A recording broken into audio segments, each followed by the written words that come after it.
You guys really seem to like the last video I made about brain fog and how to mitigate that as quickly as possible. So today's video is going to be on a very similar topic, and this is how to think clearly, how to not get overwhelmed, how to actually be able to capture your thoughts, your attention, and spend your attention on the things you actually want to. Trust me, I was in your same situations a year or two ago. I would try to read a book, and literally after the second sentence I was on, my mind would forget already what I was looking at, and I had to restart. Or I would be reading, and all of a sudden I'd try to go down a sentence, but in reality I would just start repeating the sentence I just read. It was pretty embarrassing, and I know a lot of different factors kind of influence my short-term attention span, and a lot of your guys' attention spans are completely destroyed. So it's really important that we try to hone in on being able to think clearly and allocate our attention properly. The first step that I ended up taking that had a significant difference in the amount of brain fog mitigation that I had and the amount of effort I could put into thinking and actually just concentrating was simply meditating. I know you guys have heard about the benefits of meditating, and there's a lot of research all over the internet. It's very common in a lot of traditions actually to meditate. We're not really taught, unless we are digging on the internet, about the importance of meditation. So what I would recommend you doing is before any deep task, whether it's an exam you're going to take, whether it's a project, whether it's me recording this video, it's important to, for about 5 to 10 minutes, meditate. I'm not saying you have to be an expert meditator. You don't need to know exactly how to inhale, exhale, what point to exhale, what point to breathe really deep in. You're not going to be a professional, and that's okay. But that doesn't mean you're not going to reap the rewards of meditation. What I recommend, do you hear Dior? I'm so sorry. What I would recommend you doing is going on YouTube and watching a 10-minute meditation video. First can be guided, and then you could not really do it with your eyes open. You probably don't have to do it with your eyes open. You can follow along, or you can, on one of your music apps, play a meditation sound for about 5 to 10 minutes, and just close your eyes and try to breathe in and out. And you're not going to have as many thoughts rushing through your brain. You're going to be sitting with yourself and what your body is naturally thinking it is going to think. You might start thinking about the feeling in your toes, then the feeling in your knees, then your chest, then your inhale, then your exhale. And that's okay, and that's good. And the real benefit is when you open your eyes after.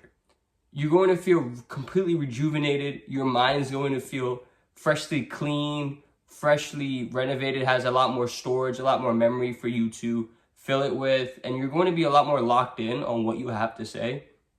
When you're saying your speech, when you're doing your exam, you're not going to feel bombarded with all the thoughts that you've experienced over the last few days.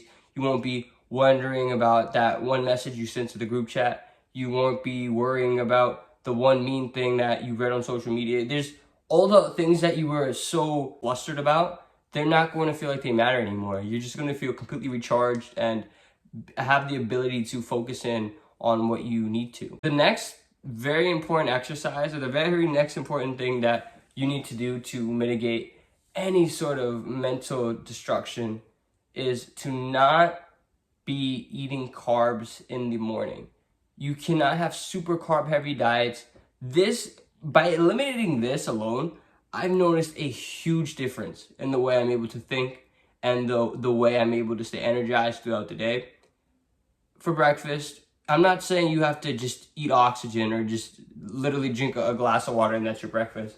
Figure out how sensitive to carbs your body is, because everybody's body is different. For me, if I have more than, I'd say 20 grams of carbs, I can really feel my body tired in about an hour, no, not even, about 25 minutes after I'm eating. For example, if I have a big chicken sandwich or egg sandwich and then oats on the side and a bunch of fruit, my body is tired. So what I recommend you doing is have a low carb breakfast, maybe some Greek yogurt, some granola, honey, and some fruit. much better than a big plate of waffles, pancakes, crepes, whatever you're so accustomed to eating, all these fancy desserts, bagels, all of that. You're going to crash your brain. And then the moment your brain is stuffed with carbs, it just, everything goes downhill. You're not going to be able to think clearly. You're going to be super tired, and the only thing you're going to have energy to do is just scroll on social media and then waste a bunch of your time. I don't know how I never thought about doing this sooner, probably because I was never told to, but once I found out this information and I actually gave it a shot, I noticed it was a night and day difference. It was weird to me, however, because all the breakfasts that I was so accustomed to eating, like cereal, bagels, pancakes, they're all super rich in carbs. And I thought it was normal to be having this amount of carbs. And I thought the way my brain was functioning was normal. The moment I got rid of it, I've noticed how sharp I am, and I don't have heavy carbs in the morning. If you're bulking, okay, I get it, but try not to have this amount of carbs in the morning. If you do have to have carbs throughout the day, put it towards the evening. That way your body's already going to be winding down for bed. So if you have that carb crash, it's okay. It makes your sleep a lot easier. But in the morning, not worth it. If you're going to have it at lunch, then have a coffee afterwards or something to give you that caffeine boost and get you through the rest of your day. Another tip that a lot of you guys are not going to do, and I'm going to put this in the video for the guys and girls that are really serious about improving their thoughts and their clarities, is to stop listening to music. Yeah, I know you have your favorite playlist, the playlist that you have over 900 songs for. You have your gym playlist, you have your car playlist, you have your rainy day playlist, you have your top 3 artist playlist, you have your different language playlist, you have playlists for everything. It's happy times, sad times, working out times. And the thing is, your mind is going to just be full with songs throughout the day. Whenever you have some downtime, just to chill, to relax, maybe you want to think about your future or think about an important decision you have to make later on in life, you won't be able to, because the songs that you've been playing on repeat will be stuck in your brain and playing over and over and over again. How many times have you been taking an exam or trying to pay attention in class, and that song that you were listening to at the gym yesterday when you were hitting legs, it's just stuck, it's just playing over and over and over again. The lecturer has been speaking for 10, 15 minutes, and all you hear is that same song over and over and over again. For me, the song that's been stuck in my head was, I don't know the name of the song, but it goes, I got my head out the sunroof. However, or whoever sings that song, or whatever the name of that song is, it is so catchy. It's a great song, but I don't listen to music anymore, so sadly I can't be playing it. That song, I would play it on repeat, and I could work out to it. I could just do errands to it. I could just play it in the house while I was cleaning. Whatever I was doing, it was such a song I could put in all those different scenarios. It was very versatile. But as a result, it was just stuck in my head. Like, I would try to sleep, and all I could hear is that song over and over and over again. And I'm so glad I cut out music.